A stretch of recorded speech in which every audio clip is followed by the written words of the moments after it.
ಸೇರಿಸ್ಕೊಳ್ತಾ ಇದ್ದೀನಿ ಇವಾಗ. ಮತ್ತು ಕ್ಯಾಪ್ಸಿಕಮ್ ಇದ್ರೆ ಹಾಕ್ಕೊಳ್ಳಿ, ಇಲ್ಲ ಅಂದರೆ ಸ್ಕಿಪ್ ಮಾಡಿ. ಕ್ಯಾಪ್ಸಿಕಮ್ ಹಾಕಿದ್ರೆ ಟೇಸ್ಟ್ ಚೆನ್ನಾಗಿರುತ್ತೆ. ಗೋಡಂಬಿ ಹಾಕ್ತಾ ಇದ್ದೀನಿ. ಗೋಡಂಬಿನೂ ಅಷ್ಟೇ ಆಪ್ಷನ್ನು, ಇದ್ರೆ ಹಾಕ್ಕೊಳ್ಳಿ, ಇಲ್ಲಾಂದರೆ ಬೇಡ.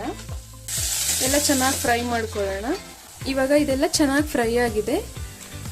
ಇವಾಗ ನಾವು ಇದಕ್ಕೆ ಬಿಸಿಬೇಳೆ ಬಾತ್ ಪೌಡರು 10 ರೂಪಾಯಿದು ಪ್ಯಾಕೆಟು ಒಂದನ್ನು ಸೇರಿಸ್ತಾ ಇದ್ದೀನಿ. ಫ್ಲೇಮ್ನ ಕಮ್ಮಿ ಇಟ್ಕೊಳ್ಳಿ.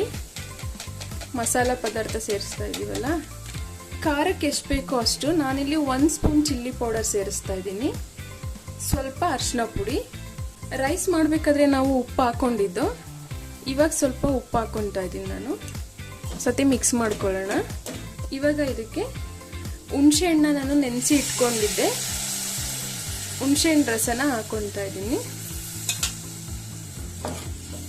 ಈ ಥರ ನೀವು ಒಂದ್ಸತಿ ಟ್ರೈ ಮಾಡಿ ನೋಡಿ. ಬಿಸಿಬೇಳೆ ಬಾತು ತುಂಬ ಚೆನ್ನಾಗಿರುತ್ತೆ ಟೇಸ್ಟು.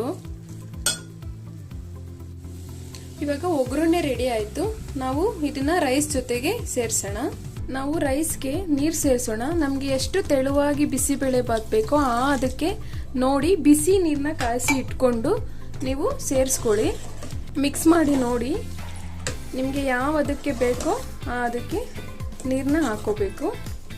ನಾನು ಇನ್ನೂ ಸ್ವಲ್ಪ ನೀರು ಹಾಕೊತಾ ಇದ್ದೀನಿ ನೋಡಿ. ಇವಾಗ ನಾವು ಒಗ್ಗರಣೆ ಹಾಕೊಂಡಿದ್ನಲ್ಲ, ಆ ಒಗ್ಗರಣೆನ ಇದರೊಳಗಡೆ ಸೇರಿಸ್ತಾ ಇದ್ದೀನಿ. ನೀಟಾಗಿ ಮಿಕ್ಸ್ ಮಾಡಿ. ಈ ಟೈಮಲ್ಲಿ ನೀವು ಉಪ್ಪು ಖಾರನ ನೋಡಿ, ಬೇಕು ಅಂದರೆ ಉಪ್ಪು ಖಾರ ಸೇರಿಸ್ಕೊಬೋದು. ಅದಕ್ಕೆ ಬಿಸಿಬೇಳೆ ಬಾತ್ನ ನಾವು ಕೂಡಿಸ್ಕೊಂಡ್ರೆ ಸಾಕು. ಇವಾಗ ಇದನ್ನ ನಾವು ಕಮ್ಮಿ ಉರಿ ಇಟ್ಕೊಂಡು ಲಿಡ್ನ ಕ್ಲೋಸ್ ಮಾಡಿ 1 ನಿಮಿಷ ಬಿಡಿ.